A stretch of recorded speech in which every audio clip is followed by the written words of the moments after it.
46 anos, casado e pai de 2 filhos, 17 anos de ministério. A nossa conversa hoje, o nosso bate-papo, vai ser com o pastor Flávio Marcos. Ele vai contar um pouquinho da sua história e do seu ministério.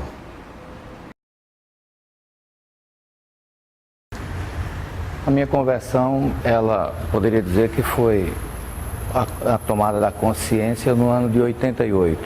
Apesar de ter nascido em um lar evangélico, meus pais eram do Vale da Benção Central e nos encaminharam pela palavra de Deus, pelo caminho da igreja, mas na adolescência saí, passei um tempo fora e no ano de 88, atendendo a um convite de uma pessoa, fui à Terceira Igreja Presbiteriana de Caruaru e lá foi a decisão consciente. Então, o ano de 1988, na Terceira Igreja Presbiteriana de Caruaru. Na época era o pastor Carlos Alberto, logo no começo do ministério dele aqui na cidade de Caruaru. Como disse, nossa casa, os pais eram já frequentantes da igreja e eu tenho uma lembrança de que uma das brincadeiras que fazíamos em casa era brincar de igreja. E meu pai improvisava uma caixa de som e um microfone e nós brincávamos de igreja e eu brincava de ser o pastor da época. Então essa é a lembrança mais remota que tenho do interesse pela pregação. A partir do momento da tomada da consciência, da declaração formal de convertido a Cristo no ano de 88, nós começamos a trabalhar com o pastor Carlos Alberto e naturalmente fomos ocupando alguns espaços na igreja. E ele foi um dos que viu em nós uma vocação e começou a nos provocar em relação a esse assunto. E o assunto da chamada para o ministério, ele foi evoluindo, mas a princípio me neguei a querer aceitar e a ir ao seminário porque não me via em tal situação. Até um ponto que foi insustentável a cobrança interior de se dedicar ao ministério da Palavra de Deus. E lá, por volta do ano de 92, eu decidi ir, depois de relutar várias vezes. E então o chamado foi progressivo e tentei fugir, mas a vocação, o chamado é maior. Bom, a primeira, eu poderia dizer, a própria circunstância do meu chamado.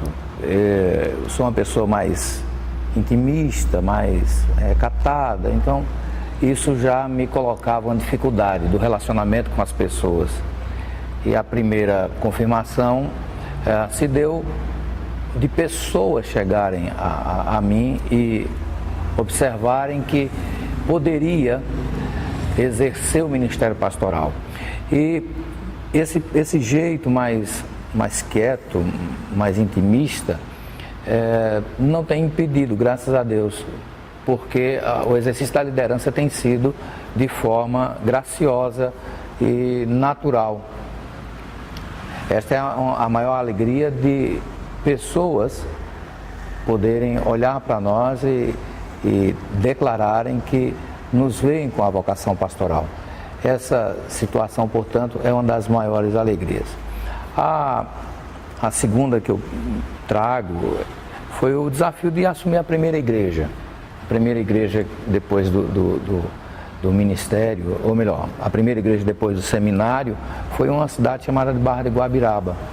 Uma cidade pequena, uma igreja de estrutura pequena, e ali havia o desafio de poder fazer crescer, e crescer também a estrutura física. E pela graça de Deus ele confirmou aquele projeto, nós conseguimos liderar o povo numa construção significativa, e a igreja ganhou outra dimensão, outra projeção. Então, o fato das pessoas abraçarem a causa, o fato das pessoas estarem atendendo à convocação pastoral, isso é uma outra forma de convicção desse chamado. E durante esse tempo, eu poderia dizer a você que em alguns momentos, de fato, a gente tem o que poderia chamar de crise, de questionamento, e de alguma forma isso é saudável, porque você se refaz na lembrança do seu chamado.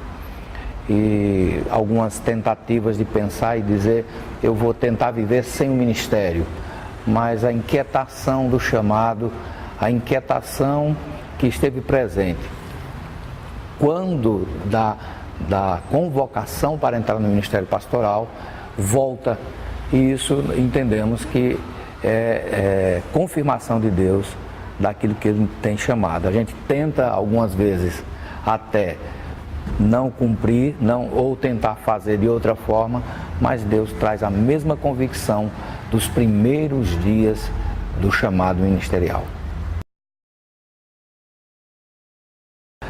Eu queria só tomar um ponto, eu acho que é interessante a gente pensar que o ministério pastoral não é um espaço de pessoas fracassadas em suas áreas profissionais. Alguma coisa você tocou aí no sentido de dizer, ele não se sente realizado, não se sente bem, não se sente em paz. Aí isso é bom a gente pensar, porque a vocação incomoda ao ponto da pessoa poder realizar o ministério tranquilo, satisfeito.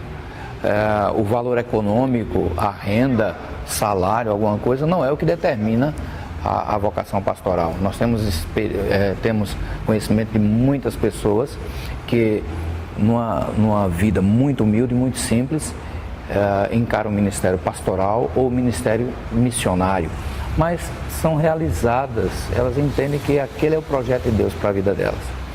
Algum jovem, quando se dispõe a ir ou pensa em ir ao ministério pastoral, a própria igreja já tem, a igreja presbiteriana no Brasil, tem um modelo de tratamento daqueles que se declaram vocacionados. Nós temos todo um rito, todo um processo burocrático, mas é o padrão da igreja. Aquele que manifesta o desejo de ir para o campo missionário ou para o ministério pastoral, mais especificamente ao ministério pastoral, ele passa pelo conselho da igreja, ele passa por um período de estágio, ele tem leituras obrigatórias a fazer, ele tem uma série de situações para vivenciar até chegar ao seminário. Inclusive, dentro da nossa denominação, passa até por um vestibular. Então, o processo dentro da igreja presbiteriana é um processo, digamos, lento, não se dá de um ano para o outro. Alguém no final do ano diz, quero ir para o seminário, e a gente já encaminhar. Isso ele iria passar por todo esse processo, da reunião do conselho ao próprio conselho da igreja, colocá-lo em um espaço para ele desenvolver habilidades e entender se aquele é o chamado dele, até o nosso presbitério, depois vestibular e os 4 anos de preparação. É um processo longo. É algo que vocês não podem sentir nem medir, mas a inquietação é algo de doer. O chamado de Deus. Doer de um ponto de você dizer, eu me rendo. E o processo passa por aí. Se fosse em outra denominação, nós não conhecemos tanto o processo de outras, poderia ser até menos burocrático. Mas hoje teria que me submeter a tudo isso. Se fosse começar de novo, se não tivesse feito ainda e a oportunidade fosse agora, faria, pois a satisfação de chegar ao momento que você diz, estou pronto e vou servir, isso supera qualquer dificuldade do preparo. Seria aquela chamada eficaz, né? Irresistível. Como nós acreditamos na vocação eficaz, na chamada irresistível à salvação, também essa chamada irresistível ao ministério pastoral ou ao ministério missionário também é irresistível. É uma inquietação que toma conta que, embora nós observemos todas as dificuldades que o próprio ministério tem, como qualquer outra atividade, o ministério pastoral também tem suas dificuldades, mas o impulso para servir, o impulso para viver, para fazer a vontade de Deus é muito maior. Nós temos amigos de ministério, aqueles com os quais nós contamos mais das nossas lutas. O ministério pastoral é uma atividade solitária, sozinho, é ele, no caso pastor, é ele Deus, as angústias para Deus, muitas delas nem a esposa você passa, aos filhos também não se passa, até para poupá-los de maiores dificuldades, mas a gente consegue ter amigos, ou pastores, ou presbíteros, ou membros de igreja com o qual se tem um relacionamento muito agradável e confiável acima de tudo, e com eles a gente pode se abrir. E os pastores mais velhos sempre são uma referência de conselho, de palavra de Deus, de desabafo. É assim que a gente vai levando o ministério pastoral. O reverendo Calvino fez história em Caruaru, né? Foi no sentido do tempo em que estava aqui, referência de consulta de TV, de rádio, e substituir alguém que tenha este perfil não é algo fácil. Há toda uma responsabilidade atrás disso. E é uma responsabilidade a mais que vamos tentando atender à expectativa. E a igreja muito bem representada, muito bem pastoreada, e não é um desafio pequeno, é grande.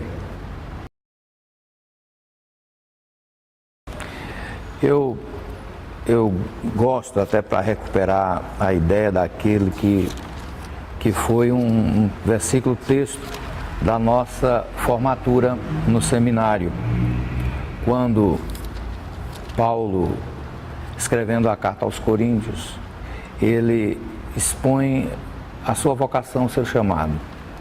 E ele então vai falar acerca de Deus lhe chamando e ele se colocando à disposição do Senhor. E ele vai dizer que atua na igreja, que faz o ministério como uma cobrança do Senhor na vida dele. E no capítulo 9 da carta de Paulo aos Coríntios, ele vai se colocar da seguinte forma, no versículo 16: se anuncio o Evangelho, não tenho de que me gloriar, pois sobre mim pesa essa obrigação, porque ai de mim se não pregar o Evangelho. 1 Coríntios 9, 16. Quero indicar para você a TV Alfa, uma ferramenta de Deus para o Evangelho em nossa região.